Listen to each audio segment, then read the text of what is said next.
तो गाइस स्वागत है आप सभी का 80 का घाट। बनारस का सबसे पुराना ही घाट बताया अभी तक ये, और ये बॉलीवुड फिल्मों में काफ़ी फेमस है ये घाट।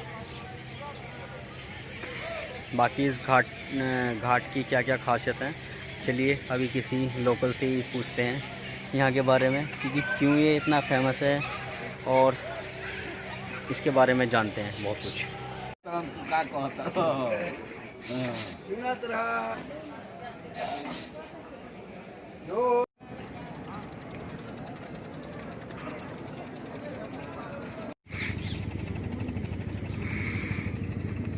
कर्नाटका से है, तो इनसे बात करके मुझे काफ़ी अच्छा लगा। और इनको हिंदी तो बिल्कुल, हिंदी बहुत थोड़ी आती है, और इंग्लिश। यहाँ का जो बहुत पुराने राजा थे चेत सिंह, ये उनके किले का बैक साइड है ये। तो क्या क्या मतलब कहानी है भाई? जिंदा निकले कि नहीं मर गए, कुछ आज तक पता नहीं चला। कुछ नहीं पता उनका। नहीं। अभी वो जिंदा बचे कि नहीं बचे, ये था कि कूदने के बाद उनको कभी कोई निकलते हुए नहीं देखा। बहुत लोग विश्वास करते हैं कि निकल भी गए थे, बहुत लोग विश्वास करते हैं कि नहीं अंदर ही मर गए होंगे। तो ये यहाँ की कहानी है।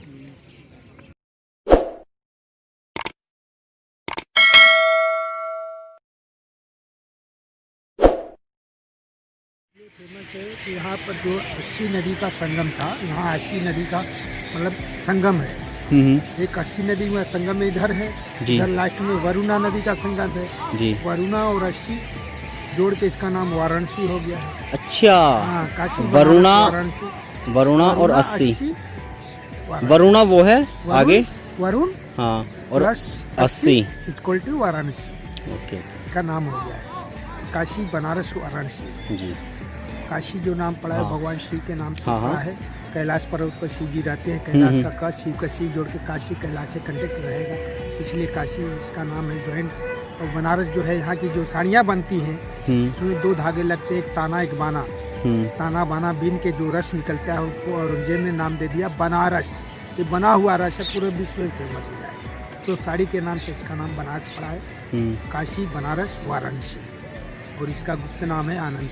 4 नाम है जो मंत्र में उच्चारण किया जाता है। आनंद वन का नाम, मंत्र में जो 4 नाम का उच्चारण किया जाता है, कौन कौन से है वो? गुप्त नाम का उच्चारण किया जाता है। अच्छा। आनंद वन का आनंद एक गुप्त नाम है, उसके नाम से उच्चारण किया जाता है। ओके।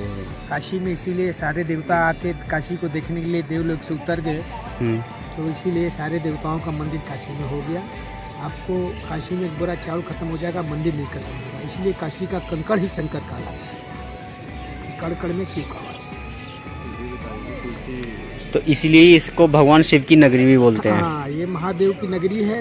कण में शिव का वास। 9 खंड पृथ्वी अलग है, 10वां खंड काशी है जो त्रिशूल के ऊपर बसा है। पृथ्वी से अलग करके त्रिशूल के ऊपर बसा है, इसलिए 10वें खंड में काशी आता है।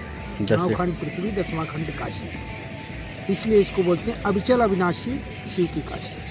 इसका कभी विनाश नहीं हो सकता, नहीं हो सकती है काशी, इसलिए पृथ्वी से अलग करके उन्होंने बसाया कि पृथ्वी से टच रहेगा, इसका विनाश होगा तो हम पृथ्वी से अलग करके त्रिशूल के ऊपर बसाएंगे, ये भूमि पर नहीं रहेगा। तुलसी जी को भी जोड़िए, 80 घाट के तुलसीदास जी यहीं बगल में देखिए, तुलसी घाट लिखा है, यहीं जहाँ रामायण लिखे थे तुलसीदास जी, यहीं पर उनसे हनुमान जी से मुलाकात भी हुआ था, इसलिए संकट मोचन मंदिर उन्हीं का बनाया हुआ मानस मंदिर। मानस मंदिर में पूरे दीवार पर रामायण लिखे हैं तुलसीदास जी का। वो दीवार कहाँ पर है? मानस मंदिर में है ना, मार्बल कलर का पूरा रामायण लिखा है दीवार पर। नहीं, वो दुर्गा मंदिर के बगल में मानस मंदिर। दुर्गा मंदिर के बगल में मानस मंदिर है। इसी के जस्ट 10 कदम 20 कदम आगे संकट मोचन मंदिर हनुमान जी। अच्छा, उन्हीं का स्थापित हुआ, तुलसीदास जी का स्थापित। तो वो जो लिखी हुई है रामायण, हाँ, वो तुलसीदास जी के हाथों से लिखी गई है। हाँ, वो उन्हीं का रामायण मतलब पूरा उतारा गया है दीवार पर, उन्हीं का बनाया हुआ मानस मंदिर है। थैंक यू सर, आपने इतनी सारी इन्फॉर्मेशन दी यहाँ के बारे में। खुद ही वेलकम, खुद ही देव भाव यहाँ का स्वागत है कि अतिथि देवो भाव का क्या स्वागत किया जाता है। यहाँ पक्षी भी देखिए, इस समय साइबेरियन पक्षी आए हैं जो 3 महीने टूर पर आते हैं। 3 महीने के टूर पर आते हैं ये? ठंड शुरू होगा अक्टूबर में, नवंबर में, तभी आ जाते हैं। फरवरी के बाद जब गर्म का मौसम होने लगता है तो ये फरार हो जाते हैं, होली के पहले चले जाएंगे। तो 3 महीने टूर पे आते हैं, लेकिन फैमिली बढ़ा के अपना फैमिली लेके साथ में चले जाते हैं। अच्छा, यहाँ हाँ। आते फैमिली बढ़ाने के देखिए, लिए। इनको यहाँ अन्नपूर्णा का आशीर्वाद है।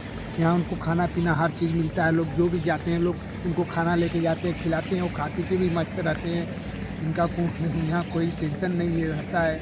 वो हर साल 3 महीने के लिए यहाँ आते हैं। 3 महीने रहेंगे, बसेरा होकर। प्रवासी पक्षी बोला जाता है, इसलिए कहा जाता है प्रवासी पक्षी। प्रवासी पक्षी।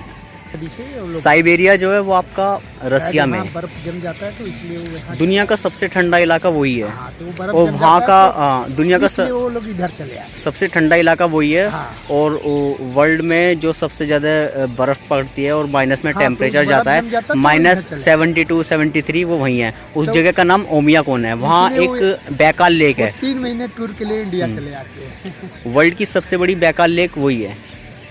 Thank you. गंगा जो बहती है यहाँ, वो किस लिए? यहाँ देखिए, उल्टी गंगा इसलिए कहा जाता है। लोग पूछते हैं उल्टी गंगा काशी में कैसे बहती है, क्योंकि ये गंगा जो है इनका जो गौमुख से निकली है, उत्तरांचल से, वो उत्तर की दिशा से निकली है। लेकिन काशी में आके भगवान शिव ने बोला कि हमारे काशी में उल्टी होकर जाओ, तो यहाँ उत्तर वाहिनी उत्तर की दिशा में होकर तो टर्न होकर चंद्राकार में गई है। इसलिए ऐसी गंगा कहीं नहीं है। जो यहाँ टर्न हुई है उत्तर को, उल्टी हुई है, लेकिन चंद्राकार में हुई है, चंद्रमा के आकार का होके गई है काशी में। अच्छा, तो इसलिए इसलिए काशी की शोभा कहा जाता है कि आधा शोभा गंगा है, इसलिए शिव गंगा इनको बोला जाता अच्छा, इसलिए बोला जाता है। है। शिव गंगा, ओके। आधी शोभा काशी की गंगा ही है। इसलिए आपका सवाल था। गंगा महल घाट हाँ, महारानी लक्ष्मीबाई के नाना जी का है। नाना जी का राव ये। जी थे ना, उनका बनाया हुआ ये गंगा महल घाट है। यहीं पर रानी लक्ष्मीबाई का बचपन बीता था। उस समय बचपन में उनका नाम था मणिकर्णिका। मणिकर्णिका। मणिकर्णिका घाट एक सबसे लास्ट में भी है। वो भगवान शिव का है। वहाँ मणि और कुंडल गिरा था। जब काशी को, जब उस समय गंगा नहीं थी, उसके पहले का काशी है। तो वहाँ पर माँ पार्वती ने बोला कि मैं स्नान करने की इच्छा हो रही है, पैदल चलते चलते थकावट हो गई, आप कोई उपाय करिए। भगवान शिव ने बोला, ये जंगल में पीने का पानी नहीं दिखाई था, आप स्नान करने की बात करती हैं। बोले नहीं, कोई भी उपाय करिए, जब तक स्नान नहीं करेंगे कहीं नहीं चलेंगे। तो भगवान विवश होकर भगवान विष्णु को वहाँ प्रकट किया था। भगवान विष्णु चक्र लेके जब प्रकट हुए तो वहाँ एक कुंड बनाए थे, चक्र से पुष्करनी कुंड। उस कुंड का स्रोत शास्त्र में लोग बताते थे कि उस समय गंगा नहीं आई थी, फिर भी उसका स्रोत गंगोत्री से था, वहाँ से जल आता था। तो उसी में जब दोनों लोग स्नान किए तो स्नान करने के बाद खुश हो गए। जब खुश हो गए तो शिव जी ने अपना जटा ऐसा फहराया तो शिव जी का मस्तक का मणि गिर गया कुंड में। और जब माँ पार्वती खुश हुई तो उन्होंने अपना जटा ऐसा फहराया तो उनका कान का कर्ण गिर गया, मणि कर्ण गिर गया। जब भगवान शिव को बोली, आपके पास 3 नेत्र है, खोजिए अपना सामान और हमारा सामान। जब भगवान शिव खोजने लगे तो नहीं मिला, तो वो क्रोध में जलने लगे। उसी क्रोध जलन में आवेश में आया तो उन्होंने उस धरती को श्राप दे दिया कि जाओ, जैसे हम जलने हमारा सामान गिर गया, ये भूमि हमेशा जलता रहेगा, महाश्मशान हो जाएगा। तभी भगवान विष्णु ने बोला, एक क्या कह दिया, आपकी तीनों लोग से नारी नगरी आपकी काशी जो आपने बसाया है, जब काशी महाश्मशान बन जाएगी तो कोई मनुष्य काशी में नहीं बचेगा। भगवान शिव ने बोला, जो हमारे मुख से निकल गया वो सत्य हो, इसी जगह हमारा निवास भी रहेगा। उसी समय भगवान विष्णु ने बोला, ठीक है, तब हम भी आपके काशी में अपना नाभि छोड़ के जा रहे। आपके काशी में जितने जीव प्राणी जंतु हो, मनुष्य हो, जीव हो, प्राणी मरेगा जलेगा, सबके कान में हम तारक मंत्र देंगे, सबको मोक्ष मिलेगा, वैकुंठ मिलेगा। इसीलिए बोलते हैं काश्याम मरने मोक्षा। काशी में मरने के लिए भी आते हैं, काशी में मरकर भी आते हैं, काशी में जल कर आते हैं। मरने के लिए आते हैं जो बुढ़े हो जाते हैं, जैसे घर में बैठ के खाते हैं, बोलते हैं हम काशी में चलो, जब बैठ के घर में खा रहे हैं, कोई काम नहीं तो काशी में किसी आश्रम में बैठ के खाएंगे पिएंगे, मरेंगे तो मोक्ष मिल जाएगा। तो वो मरने के लिए आते हैं, मर कर आते हैं। जो दूर में दूसरे स्टेट के हैं, उनके माता पिता बेटा बोलते हैं, बेटा हम मर जाएंगे तो हमको काशी में ले जाके जलाना, तो उनको मर के आते हैं, तो गाड़ी से उनको लेके आते हैं जलाने। तो जो मर के जल कर आते हैं, जो दूसरे स्टेट के नहीं ला पाते, वो जला के अस्थियाँ लाते हैं छोड़ने के लिए। इसलिए कहा जाता है काशी में मरने के लिए आते हैं, काशी में मर कर आते हैं, काशी में जल कर आते हैं, सभी आत्माओं को मुक्ति मिलता है। इसलिए मणिकर्णिका घाट पे भगवान शिव ने बोला, हमारा मेन निवास यहीं रहेगा। और वहीं पर इसलिए और जो 12 बजे रात को भस्म जल जाती है बॉडी, राइट 12 बजे, जब तक भस्म नहीं निकलता है, नहीं चिता नहीं जलती, वही भस्म जब निकल के काशी विश्वनाथ चला जाता है, वही भस्म से 3 बजे बाबा की मंगला आरती होती है, भस्म आरती जो बोलती है मंगला आरती। वही जो टिकट लगता है वही भस्म उनको चढ़ता है, वही सबको लगाया जाता है। इसलिए मणिकर्णिका तीर्थ जो है भगवान शिव का मेन शक्तिपीठ है सबसे। तो ये यहाँ की मान्यता है। यहाँ देखिए 84 घाट में 5 घाट जो मेन है। इधर आपका हस्ती घाट का संगम हो गया, इधर हरिश्चंद्र घाट जहाँ राजा हरिश्चंद्र मुर्दे जलाते थे उनके नाम से वो फेमस हो गया। उसके बाद उधर में आपका दशाश्वमेध हो गया, और उसके बाद मणिकर्णिका हो गया। मणिकर्णिका के आगे पंचगंगा घाट है जो बिंदु माधव खंड में आता है। 3 खंड में काशी है, इधर का आएगा केदार खंड में। हरिश्चंद्र घाट के आगे केदार जी का मंदिर है, उसके इधर केदार खंड। उसके बाद दूसरा खंड विश्वनाथ खंड आएगा। मणिकर्णिका के आगे जाएंगे तो बिंदु माधव विष्णु का खंड। 3 खंड में काशी बसा।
भगवान शिव की नगरी बनारस, काशी, वाराणसी नगरी भारत के आस्था, पवित्रता, ज्ञान व धर्मों का केंद्र काशी नगरी व तीर्थों के रूप में काशी नगरी का एक महत्व स्थान है और गंगा के किनारे बने यहाँ प्रत्येक घाट अपने आप में एक ऐतिहासिक और धार्मिक महत्व है। इस नगरी को भगवान शिव ने स्वयं त्रिशूल पर धारण किया है, इसीलिए काशी के कण कण में भगवान शिव का वास है।